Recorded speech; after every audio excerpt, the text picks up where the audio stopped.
Welcome everybody to Startup Hype Man's Discover Your Inner Awesome podcast. My name is Rajiv Nathan, aka The Raj Nation. I am your show's host and the founder and creative force behind Startup Hype Man, helping startups everywhere build their hype by creating a message that sings.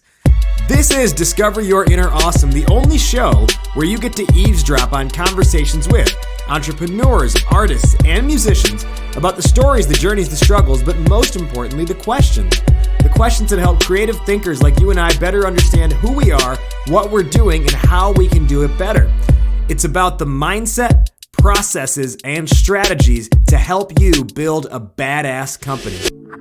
Now, before we dive into today's conversation, I would like to extend an invitation to join our tribe at startuphypeman.com. Enter your email address there, and you will never miss another episode of this show, getting an email in your inbox every single week when we drop new episodes on Mondays. You'll also get my weekly thoughts, strategies, and ideas on how to build up your hype and create a raving fan base.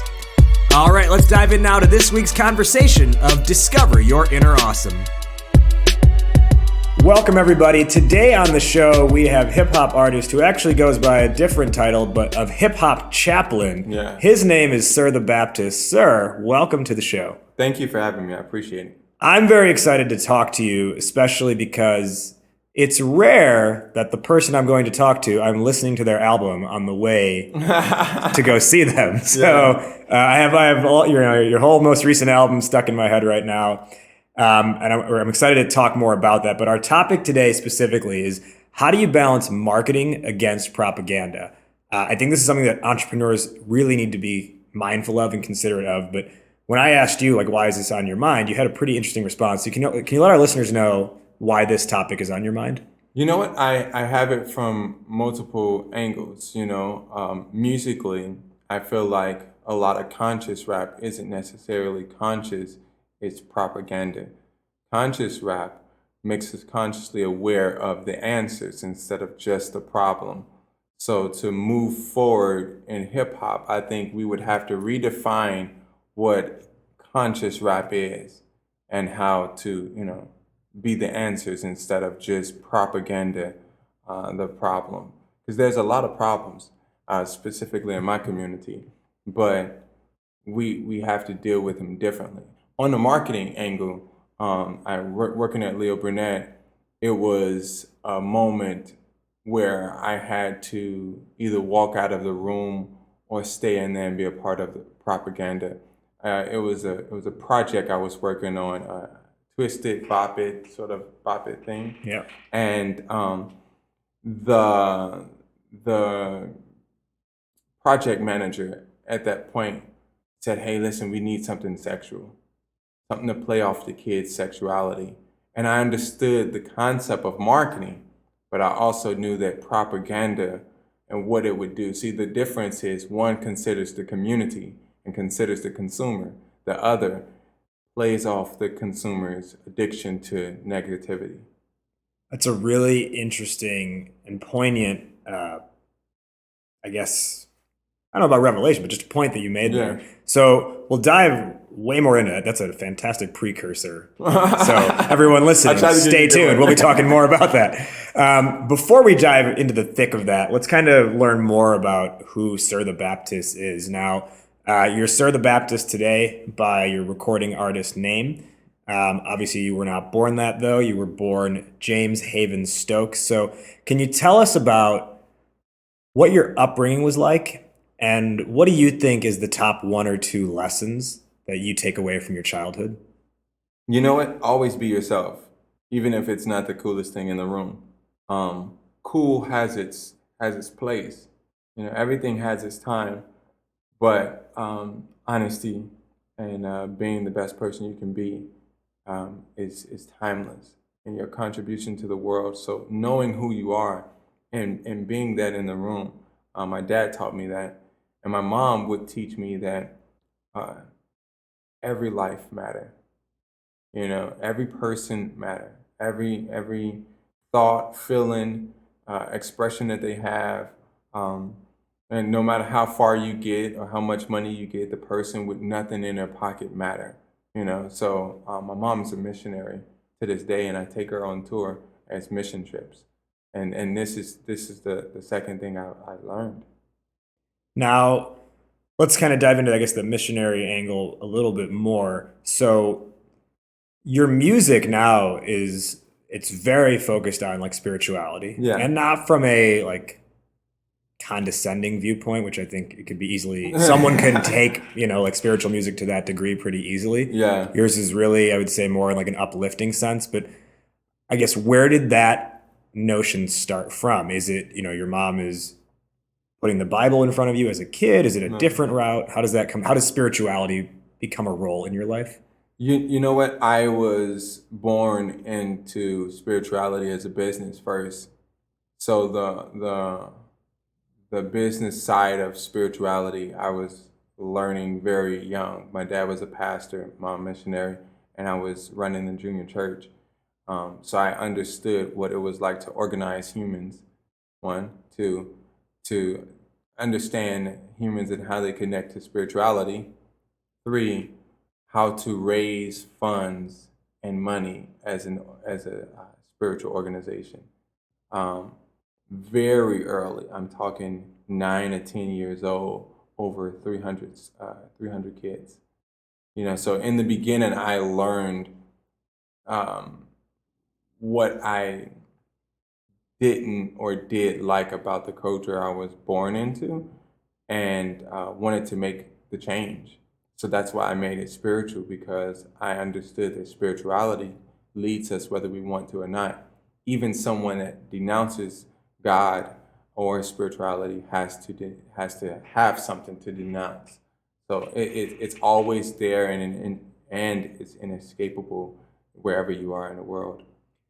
I think that we all face a moment where we confront our own beliefs or our own spirituality. And for me, my upbringing and my religious affiliation is Hinduism. Mm-hmm. And it's something that, growing up, I knew we did. It was kind of part of life, but I wasn't really into it. Me neither. Right? And then it probably wasn't until in the last 3-4 years that I've really more like embraced it, and wanted to learn more about it, because I see how much of a cultural tie I have to it. And I'm like, well, I'm like the last of the Mohicans, right? So I gotta stay tied to something that's part of my culture, which has kind of allowed me to dive more into it. Do you recall sort of your moment where you mentioned you had to separate it from religion into spirituality? Yeah. What happened what was your moment of having to confront? You start to realize when everyone in the room is damaged by something, you realize, okay, there's a problem here and no one's talking about it. The big elephant in the room was that no one had the answers to the key to the important things that was a part of spirituality around me. All the major questions they didn't have answers on, and all the people around them were hurting from quote unquote sin. So if you were gay, you couldn't go to church. My brother couldn't go to church, and my dad was the pastor. But he was molested in the basement of the church by one of the preachers. Your brother was? Yeah. Okay. So you have my sister, who her name's Maria, that did the song "Deliver Me" about it. It's about your sister. Yeah, that's about my sister. I know that's about your sister. Yeah, a sister. And that's about your sister. Yeah, okay. That's my sister. So middle of all of that, everybody's shouting and praising God and loving the Lord, but didn't take time out to love her and teach her how to love herself. So at some point, we became so cerebral that we didn't focus on what was in front of our eyes. We have people to worry about, So we became so spiritually minded that we were no earthly good. And when that happened, I said, okay, I have to find these answers. And I started looking for those answers. So it became less about blind surrender to what you've been told and more about let me seek out what I want out of this? Yeah, because like if we're all in the room and nobody has the answers and no one's looking for the answers and everyone's pretending for the sake of religion, who's going to stop pretending for the sake of religion and care about people? Right, right. Now, as you get older, what I think is interesting in the entrepreneur landscape is not very rarely is someone on like a straight and narrow path and that's how they start their company. Like they knew from day one they were going to do this thing and they were always just prepping for it. It's usually more a lot of twists and turns, and before they know it, they've started a company. Yeah. Now, I think in the same vein, you've had a pretty interesting path of twists and turns. Yeah. Some of them actually literally because you were driving a Lyft car. Yeah. Right? That was good. That was good. But what I'm really curious to learn more about is, you are a recording artist now, but you were a professional marketer before, as you mentioned, working at Leo Burnett. Yeah. How do you get into that in the first place? I was at my dad's church and I was doing so well with marketing. I had no choice. I didn't have a degree and I didn't want to work at just anywhere. So I went to my dad,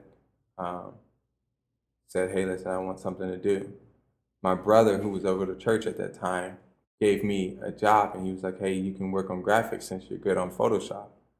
And it went from Photoshop to really studying why do we use these colors, marketing, micro and macroeconomics, research and development, and really dug deep into economics and why we buy and consumers and all of that. And I continually worked on it, and I started landing opportunity and brand partnerships between my dad's non-for-profit and Morton Salt, Walgreens, McDonald's. So then I had a friend of my brother's come to the church and say, hey, listen, I want you to come out. You're going to go grab some McDonald's. You're going to go to McDonald's. Thought we was just grabbing McDonald's. We grabbed McDonald's at this McDonald's meeting. And sitting there was Marlena Lazar and Ira Antelis. And at the point, Marlena Lazar was the head of international marketing for McDonald's. And Leo Burnett had the gig. It was to turn McDonald's music into an actual hybrid, like an actual music company, part music and part marketing. So they would use the music in the commercials, but they would own the music to distribute as well. It gets into quite a few things, because then that turned into another deal we did with Candy Carter for McDonald's TV, all the TVs that were in McDonald's. So at this point, a sweaty kid that was just playing basketball outside of my dad's church was sitting at a table, and everyone was two times older than I am. And How old were you at the time? Oh, I was probably 20, 21, if that. Okay. And at that point, I said, okay, you know what? I'm going to do this. I started working at Leo Burnett, and I was director of digital marketing for McDonald's first ever music record label. They had to have known you had some type of a music background, though, right? They weren't just no. They were. my brother's friend did. He knew I was in a choir at some point, but they had no idea that I was really going to do that. They were just focused on the fact that I had the capability of taking visuals and putting concept and marketing behind them. Okay. On the music side, when did you get into listening to hip hop music? I always liked hip hop music. I just couldn't listen to it. My dad, because he's a preacher, my dad was born 1924. He didn't believe in multitasking with your ears. Multitasking with your ears. Wow. He didn't believe that you could listen to. Did you say your dad was born in 1924? Yeah. Wow. Yeah, you couldn't listen to hip hop and believe in God, which is why he was really big on, do you want to go to hell like Michael Jackson and all of this? My dad was really old fashioned and just didn't believe in it. I was always in love with it though. Me and my brother would sneak and listen to Nelly. And being in the church, growing up in the hood, the church really wasn't like What neighborhood were you in? Bronzeville. Yeah. Right there on 43rd and Cottage Grove. My dad's name is on the street. It's 43rd and Dr. James B. Stovall Drive. But yeah, at that point, I was like, you know what? I want to listen to hip hop more, but I couldn't. And my brother, we would sneak and listen to it, and we would listen to like Nelly or Jay-Z.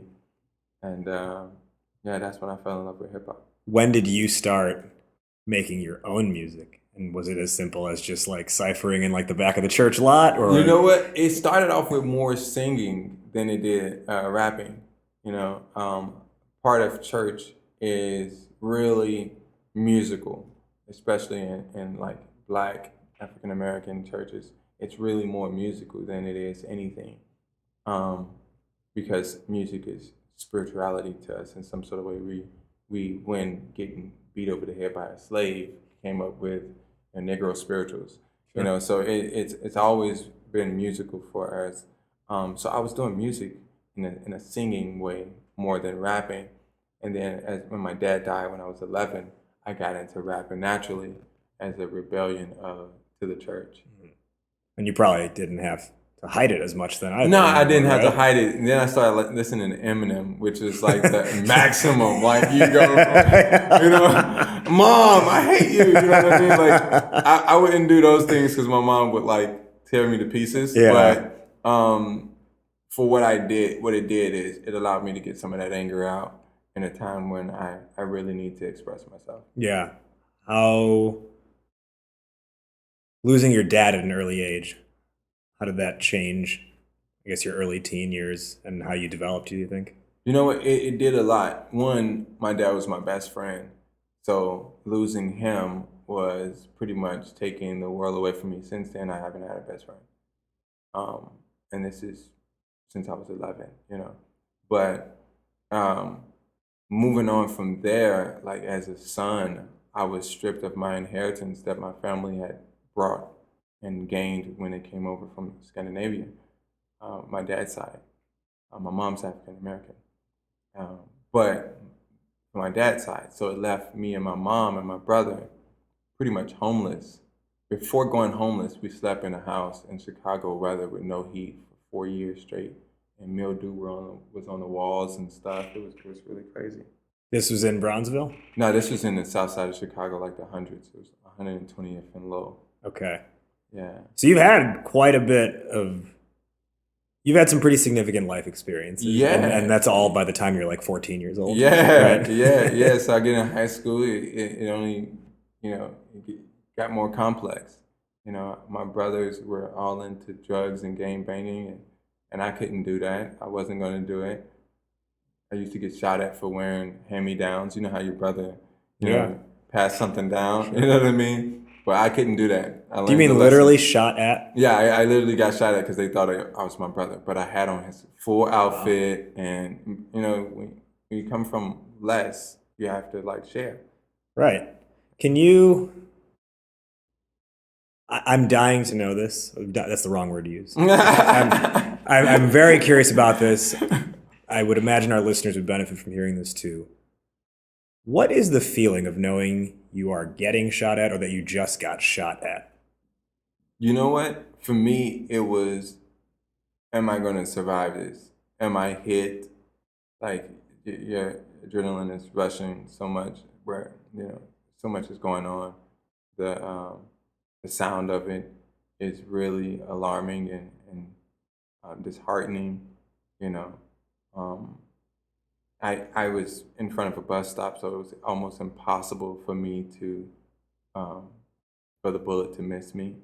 So I had to jump down and roll under to possibly not get shot. Like under the bench, you mean? Yeah, well, yeah, under the bench, but the bench is connected to the part that sort of corners you into Oh, this. yeah. You know what I mean? Yeah. So you're on the bus stop, you're cornered into this little thing, and you have to roll down and go and try to stand behind something. Mm-hmm. Yeah, it was definitely disheartening. I don't think I've been on a bus pretty much since then on the south side of Chicago. Wow. I was in 79th Street because I went to Leo Catholic High School. Did you feel like you gained more of an appreciation for life after that, or did you not even think about that? I see where there's a fork in the road at that point. You get shot at, there's a fork in the road. I don't want to get shot at again. I got to go kill this person who shot at me. I don't know why they shot at me or if they were shooting at me. But I have to go back and protect myself. And the other is I just got to get out of here, And at that point, I grew some sort of alarming consciousness of doing or being in negative spaces, which is why I started to look other places for, not in different communities, but 79th isn't my place to like go hang. I'm going to go to Bronzeville, or I'll go to 120th, or somewhere where I'm not going to get shot, or somewhere where it's not a problem, or you start to value your life a little differently and say, okay, listen, I need to put myself in a position to where I can be okay. Yeah. And, you ultimately did when we talked about the Leo Burnett stuff, right? That's got to be a huge change going into like that skyscraper on Wacker Drive there. Yeah. Before that, I had my failures of like college and all of that sort of stuff, but that's where I gained my self-awareness of what I can be. Yeah. So let's come back to that moment that you told us about at the beginning, where you have the kid's toy, a Bop It or whatever it was. Yeah. And someone on the team is saying we need to sexualize this more. Yeah. Can you walk us through what was the setup there? How did it get to that point? And what was the mood in the room? Willow Smith had just came out with I Whip My Hair Back and Forth. Yeah. Right? Yeah. So it was I whip my hair back and forth. Yeah. So they wanted something like that. We did that. They came back. They wanted something a little bit more soft. And then of course this is Leo Burnett. So then they changed that again, and now they want something more sexual. And I just thought about this toy isn't sex toy. Like, what are we doing playing off kids' sexuality? I had done a little research to know that, there has been marketing angles that has been around for a long time, even philosophers who have thought that going after sexuality, playing off sexuality is important to marketing. I actually remember when I was in high school applying to colleges. I majored in marketing in college, but when in like the essay, I was part of the application where you have to say like, why is this important to you or something like that. Yeah. And I actually remember writing in one of the essays, like, I want to figure out why we feel like we have to sexualize something just to make it appealing, or why does something has to be marketed towards women be marketed in a certain way? Why does urban automatically mean black? Those are the types of things I was thinking about at the time. And I think it was a lot more like young and ambitious and like, I can tackle anything, right? Mindset.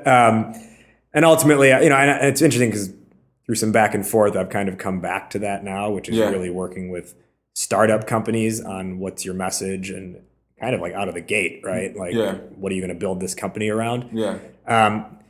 I can see how it would be very easy to take the route of, we know people are going to like this. We know it because it's already working out there. Right. And that, I think, when you talk about that idea of marketing versus propaganda, that's really what you're getting at, right? Right.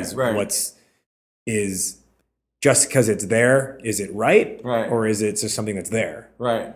Like playing to the popular vote, instead of, instilling values into a community, my dad was born 1924. You don't want to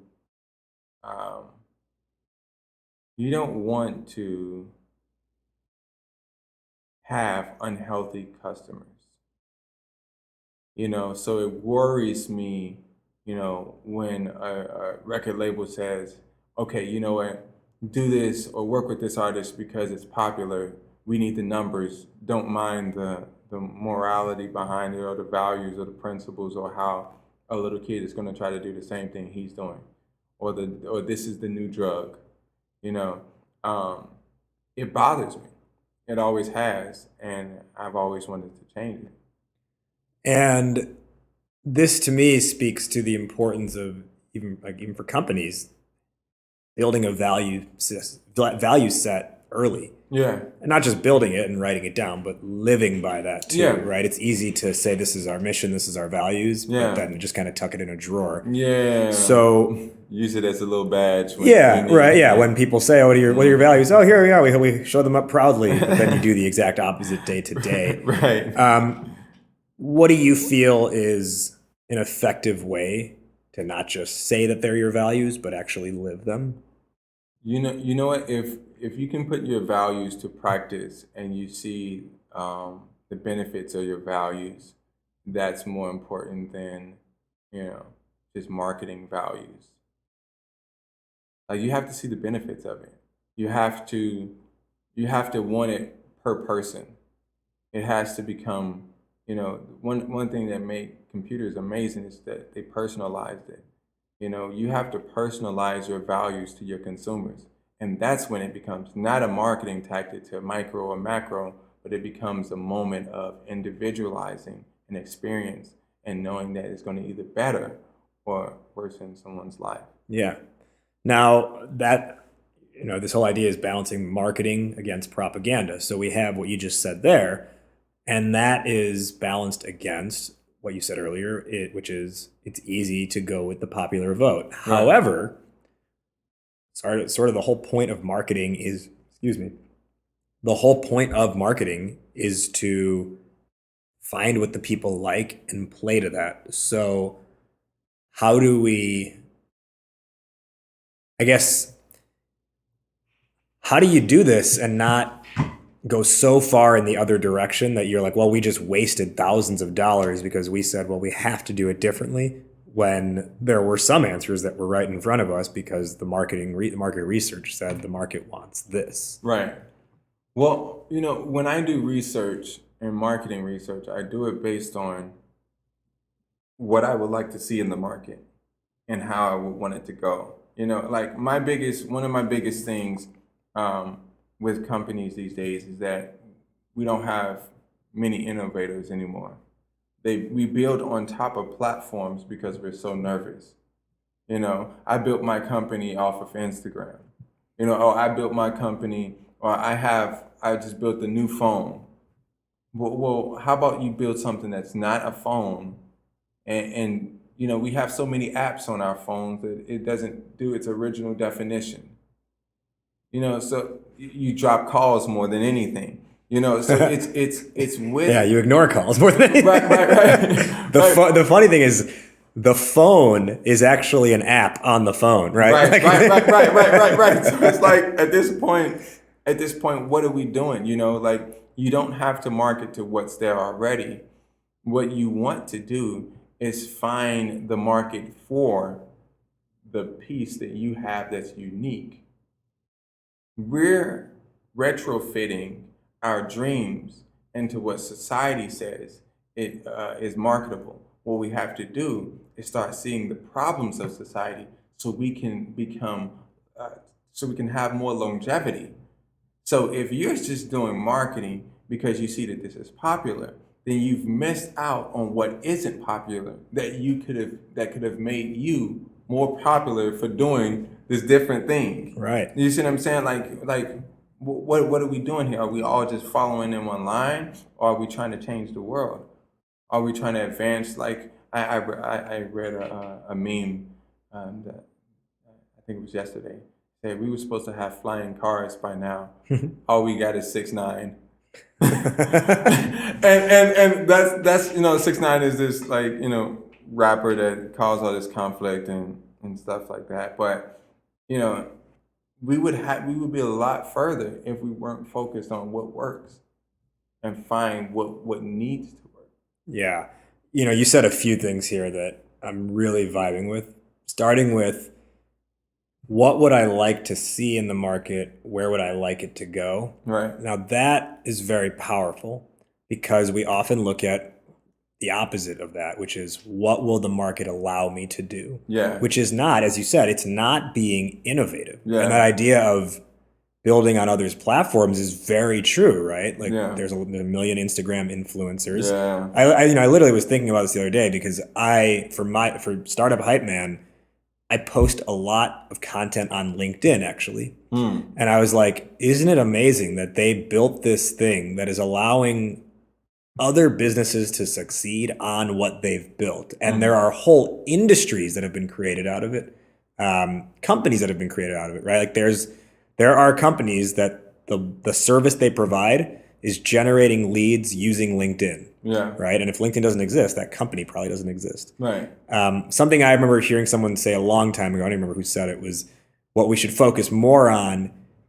We should focus less on building companies and more on building industries. Like what Steve Jobs was able to do was create industry. Right. Right. The computing industry is what he created. Personal computing industry is what he created. Yeah. And I think you're right in that we get towards that point by asking, where do I want the market to go, and where do I think what do I think its potential of being versus just what is it today and how do I fit into that? Yeah. Right? Like Facebook's another example. And it's an easy example, but it's another example. But that's a platform that allows others to build on top of it. Right. But it is the base platform that created industry and created whole new sectors of the economy at that. And so many trillions of dollars of revenue and income is generated because the other companies are able to do business using Facebook. Exactly. So if we use that sort of guiding principle, and it's interesting that you kind of pegged it as we don't have innovators because we're just looking at what has someone else built and how can we build on top of that. If we use that as the guiding principle, what are some ways we can reframe our mindset to think more in the direction of potential versus what exists today? I think one of it is travel. Like travel. Once you travel and you get out and you just and don't travel to tell your friends that you traveled. You know what I mean? Or just to post a photo about it. Right. No, travel to embrace culture and understand it. One thing that I thought was really amazing is when I heard that Steve Jobs went to a monk retreat and really went into self to find out what are the answers here. I think for me, it's been yoga. You got to come take one of my classes. Yeah, no, definitely. For me, it's been that. I had to step away from, Hollywood and commercial and oh, you with Jay or you with Beyonce or you with all of these people. They're not paying my bills though. You know what I mean? They're not making sure my kids are mentally healthy. That's not where it starts or ends. What about the people that's in the community? You know what I mean? And how do you change that? So you have to one, travel and then expand your worldview. And sometimes, most times it should start in yourself. Your worldview starts with an inner look in the world of how you treat the world, how you contribute to the world, instead of what you're in, how you can change it, how you can advance it. Yeah, you have to do some thinking. And that's the thing I feel about a lot of these companies. They're selling and making money, doing product and moving product and all of that. They don't really have something that will last to the next generation. And you can have a startup, you can have a bunch of other stuff, but if you're not trying to change the world, your voice won't be remembered. And that's why you have to do something that could be meaningful instead of just being the definition of what that market wants. Yeah, the phrase I often use is make yourself necessary. Yeah. Necessary to the people in your life, to the people you want to impact. Yeah. It is about, and I say that in the sense of you're necessary if you decide one day to step away completely, will whatever group of people feel the impact of you not being there anymore? Yeah. That's if the answer is they will feel the impact, yes, you've made yourself necessary to that group, to those people. Yeah. Two other examples that come to mind on the travel front are actually the Beatles. Yeah. They went to India and they spent whatever it was, a week or a month with the Maharishi and learned meditation. Wow. They came back and they wrote the White Album. Wow. And I think they came up with something like 18 songs while they were there. Like the last day they were there, something like that. Wow. They came up with 18 songs. They came back and they recorded and produced the White Album. That came from travel. That came from opening themselves up to a new experience. Literally, I do a lot of traveling, and it's one of my biggest assets for my company. My good friend Matt Wilson, who was actually a guest on this show recently, he is the co-founder of a company called Under 30 Experiences, which is a group travel organization for young adults where they go to different parts of the world and have really amazing trips. And I've been on 3 of their trips. The reason that company started is because Matt and his co-founder actually had a different company. Matt didn't really like how he was chained to a desk all day. Mm-hmm. He didn't like how he was feeling. So he decided to go to Iceland. And while in Iceland is when it hit him where he's like, more young adults should be traveling. More people need to experience what I've just experienced here. Yeah. And it's because of travel that he had the breakthrough. And then that's how the company started. And they were just named, they just made the Inc. 5000 list for fastest growing companies. Wow. And they're the #1 fastest growing travel company. Wow. That's amazing. So that like, I like how you say travel helps open you up to new experiences and puts you in that mindset. Another thing you mentioned earlier was that you feel like we're retrofitting our dreams into what society says is marketable. And this, I think, is speaking more to, correct me if I'm wrong, but I think this speaks a lot to that idea you said earlier about we're all talking about, we know the problems that exist, but we're not really coming up with answers. Yeah. We might have a temporary bandage, right. But we're not really coming up with answers. Do you kind of see that being part of, you see the retrofitting of our dreams being a reason for why we're stuck on problems and not answers? Yeah, because we're going after what's trending. You know, I'm signed to Atlantic Records, and they have like different other artists, so-called conscious, and they'll be like, "Hey, why didn't you do that? He went and pushed the police, or he went and did this, or he made a video and it was very thought-provoking." And it really wasn't. It was anger-provoking. It wasn't really thoughtful, you know. I have that a lot, to where they would like to retrofit my goals, dreams, and purpose in life to something that is more popular. I don't mind not being in a popular line and creating a new line, you know. So I just, you know, I'm not moved by it. Yeah. So many times it's been in the media where they're like, you should do this because it's the most popular thing to do. It's going to make you more popular. And it's like, I'm not doing this to be popular. I'm doing this to be purposeful. And that's what's bringing longevity, you know, because like I do this thing called Working Circle, where I sit down with people and we talk about how we can work to change the world and things like that. I did one with Mark Zuckerberg's main team at Facebook headquarters. And when I left there, people said, "Hey, you know what? Listen, we usually don't have that here at Facebook. Everybody's working on it, on their projects with their teams and not really talking or driving themselves crazy." But that's where I fit in. If I was trying to fit in with the crowd, I could never be the Hip Hop Chaplain. I could never be a spiritual or a balance of values for a company that's valued at, I don't know, crazy amounts. You see what I'm saying? There's opportunity in your uniqueness, and somehow we've forgotten that and just want to be, you know, in trendy. Yeah, like everyone else. And Yeah. on the music side of it, something that probably a few years ago, I just had like a random just like reflection point where, because like I grew up probably around like high school, really started listening to like Talib Kweli, The Roots, Yeah. Mos Def, people like that. Mm-hmm. And I was like, oh, this is so great. Like they're conscious rappers, and this is no knock on them because they're fantastic artists with amazing songs. But a few years ago, I was like, but they're kind of just repeating the fact that problems exist.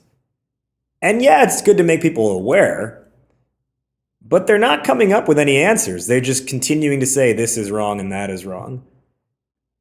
Awareness it's time awareness become activation.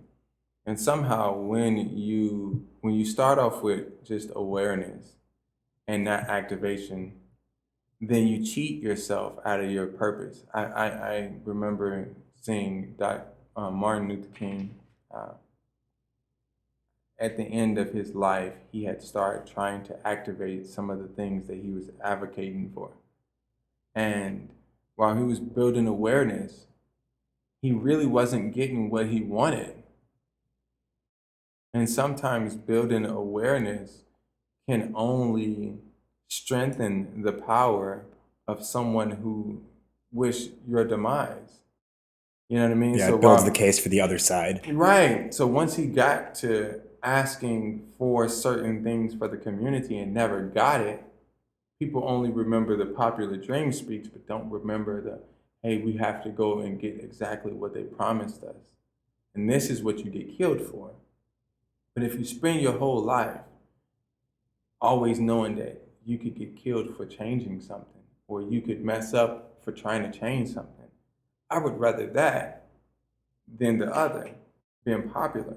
And I think that's the angst that he felt at the end of his life. Like, hey, I'm here, I'm about to die, and people threatening me, and I'm just now getting to the answer. I'm just now pushing people for the answer. I've been building awareness, but we all been aware that Black people were being treated that way. You know what I mean? And the same for other stuff. Like you can get so focused on building your brand as a company that you forget what's your unique service to the world. Mm-hmm. You know what I mean? And then by the time you get to the service, your service is half-assed, but your brand is really good. You know what I mean? And that's what we're running into. Everything is so branding and focused and driven on the marketing side of it for propaganda or whatever to fit in or to look like change, that we're not actually creating change. So again, that's a test on the person who's been innovative. That's a test on the businessman. That's a test on the musician. That's a test on whoever. I take a stab at preachers all the time because they have this mindset of this is what I should say, but this is what I believe. And sometimes if you sit them aside and you talk about what they really believe, has nothing to do with what they teach. So if we're going to change something, we have to draw back some of the marketing that lends to propaganda and have more of holistic marketing. Like I don't even compartmentalize my things anymore. I just let people like take it and pick it and have their own piece. Because to compartmentalize my music or what I am is to make you choose when you come to a genre. Am I R&B or am I hip hop? You know what I mean? All of those things came into, and that right there is thinking for the consumer. What we haven't let yet is enough consumers, give us the answers of like what they need. We're always just going to what's popular, like it's so much bad media out. Yeah. There's so many things we could change, but because good media doesn't get the light of day like bad media, we feel like in times of struggle, we have to compromise our mission for money. Right. Now, there's one other aspect I want to touch on before we bring this home. And for everyone listening, if you haven't figured it out yet, Sir the Baptist here is the voice of this season's theme song for the podcast, the intro Thank you, song man. that Thank you you. hear, the beat you hear in the beginning, the voice you hear as this plays out at the end. That's his music. So your most recent album that came out is Saint or Sinner. I've been playing it like crazy. Thank you. I think it's I'm not just saying that because you're in front of me. I actually listened to it a lot. Right, thank you. When your team first reached out to me, it's funny because every now and then I'll get like a random email. I'm just like, okay, who's this? And then I listen. I was like, oh shit, like this is really good. That's hilarious. Yeah. And one of the things that I've read up on you that I thought was really interesting, and it has so much business savvy behind it, is the way you were able to get customer feedback, or in this case, listener feedback. Yeah. You were driving Lyft cars, or you're driving for Lyft rather. Can you explain how you were able to get feedback while driving Lyft? I would have people get in the car and listen to my music. And if they could listen to the music while just sitting in the car going to their destination, if they could listen to the music, then it passed the first stage. If they would actually listen to the music and go, "What's this?" And that's another thing. If they ask, "Hey, can we turn the channel?" It's not their style of music. And based on where I was picking them up at, what I could perceive from their looks and everything like that, because that is part of marketing, and what I could perceive from their character, I would go, okay, then I need to adjust, or I need to leave it the way it is, or this person just isn't someone that I would probably reach. I would change the music, everything from at the point I had a feature with Taylor Bennett, who is Chance the Rapper's brother. Yeah. I had a feature with him. We never released it, but it's a great feature. He did very well. I had everything from there to a collaboration with Tony Bennett. And driving Lyft, but I had quit Lyft. I had quit Leo Burnett to drive Lyft to go after my music because I had given enough ideas to McDonald's. Yeah. For free. Well, not for free, but yeah, for a lot cheaper than. Right. Yeah, you know what I mean? So everything from Taylor Bennett to Tony Bennett. And I would play anything in between. And based on what they liked, I started building a following off of Lyft. I started building my team off of Lyft. And my main supporters, that was funding off of Lyft. The key thing I want to point out with that every entrepreneur should learn from, is that you played your music, but you didn't say, "Hey, this is my music, what do you think of it?" Or even just say, "Hey, what do you think of this?" Right. You just observed what's their natural reaction. It's very easy if you have an app to put it in front of someone and say, "Hey, this is this new app I'm working on. Can you give me your feedback?" Yeah. But the feedback is going to be biased because they don't want to hurt your feelings. Right. Or maybe they don't like you and they do want to hurt your feelings. Right. If you force them to react, it's not the real reaction. Whereas what you did was you just played it and see, would they react? If yes, what does that reaction look like? And then you could start to figure out who's the music for. Now, one other question I have for you is, you said you would look at, okay, this is responding well with this group, so I can make it more like this. Now, how do you compare that against the earlier stuff we talked about, which is you don't want to just retrofit for the market? Well, at that point, you're not retrofitting your mission, and it's a difference between picking your font and picking your mission statement. Your font, even in your font, should be something that is unique to self, right? That's one thing I love about Leo Burnett. The logo is his signature. The font has to be unique to self, which is why I have a new song coming out called Working, and I spent all day going to find pastry chefs that would write on a donut because I needed a specific or original, unique font that comes from a frosting and come from a hand. Like, we went to 5 different places. that draws you closer to your mission. So stay unique in mission, but know how to serve. Like the problem is we become so unique and we've forgotten how to serve.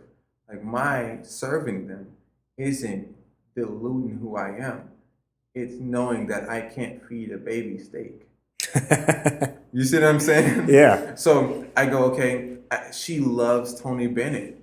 She loves the sound of American standards, the American songbook, So I'm going to lend to some of those chords, but give her the same mission so that it ties to, what I see her advancing to or how I see myself enter her life. Now, when I sang a sinner, for example, the album, I left it open, one, because I didn't know who would get it, whether it would be a saint or a sinner, or what they would think of me, am I a saint or a sinner? And I made songs that could fit in the complexity of negativity in hip hop, but I spoke on things from a different angle to raise their vibration. So there's ways to lean into a market, but not change your mission. There's ways to know how to serve someone, because if they want it on a plate, give it to them on a plate, but also give them something that could blow their mind on a plate.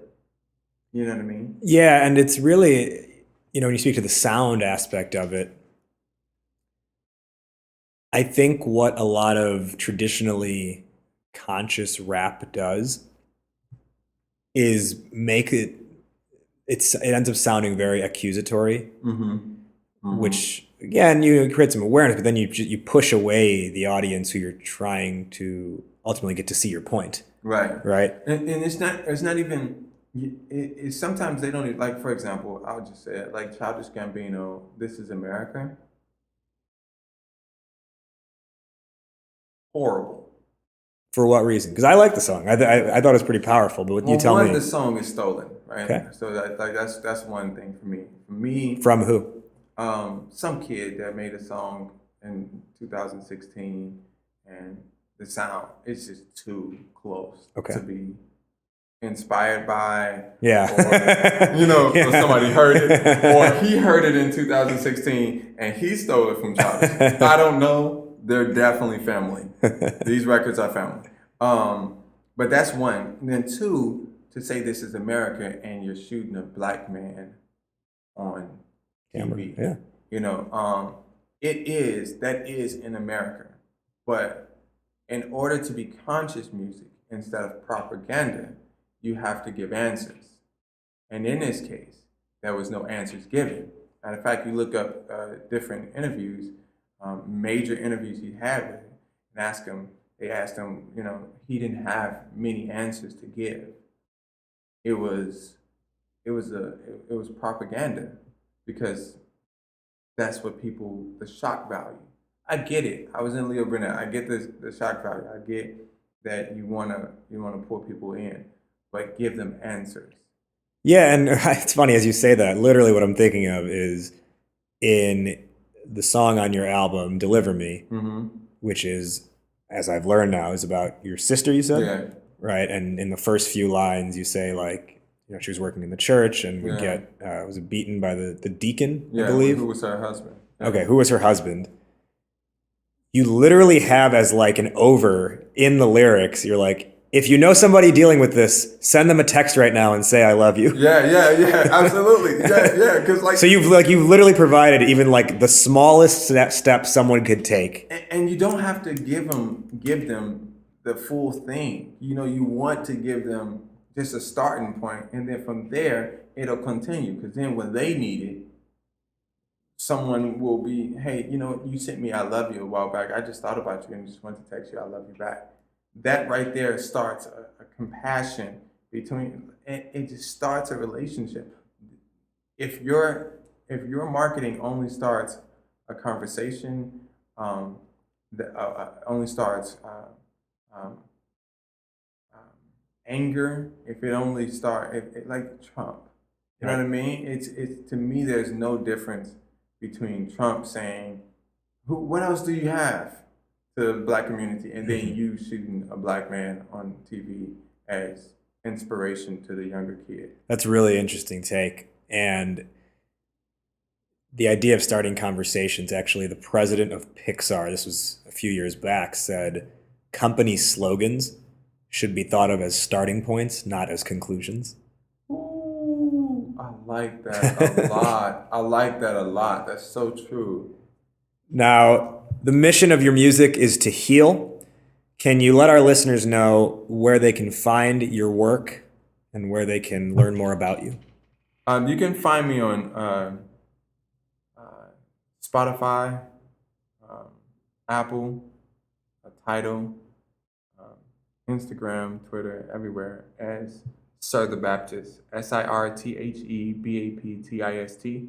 Sir the Baptist. I also own SirTheBaptist.com. And I'm usually just either at a festival or playing some venue and on the side just trying to help the community. And I want to just do a really quick rapid fire here about a few different topics we've discussed as well as the album itself. Okay, so just kind of give me your gut response to some of these fill in the blanks. Okay, so fill in the blank. The purpose of music is to heal. Your purpose in life is to, Sir the Baptist purpose. Bring awareness to holistic thinking. Marketing should do what for the community? Advance the community. Entrepreneurs should stay away from?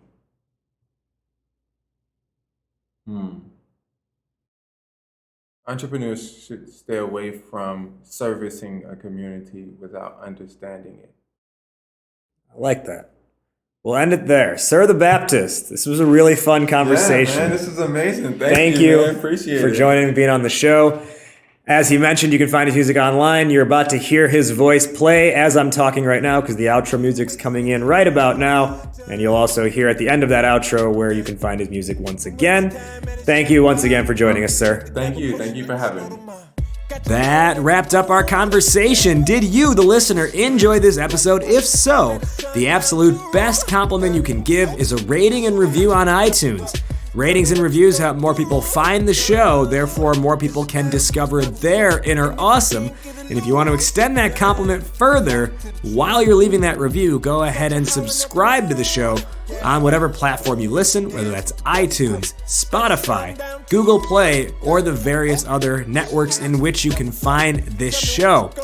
For full show notes, references, and resources, as well as access to the over 100 episode archive, visit the podcast official site, www.discoveryourinnerawesome.com. And remember, for tips, strategies, and ideas on how to build up your company's hype with a message that sings, visit startuphypeman.com. Season 10's theme song is from Sir the Baptist. The song is called Dance with the Devil. It is off his album Saint or Sinner, which you can grab on Spotify, iTunes, Apple Music, and anywhere else digital music is distributed. That'll tie a bow on this one. Thank you again to this week's guest for joining us. I am Raj Nation. You have been listening to Startup Hype Man's Discover Your Inner Awesome podcast. We will see you next time, but in the meantime, take care and be awesome today. This a dance with the devil, girl. Tell me what you gonna do.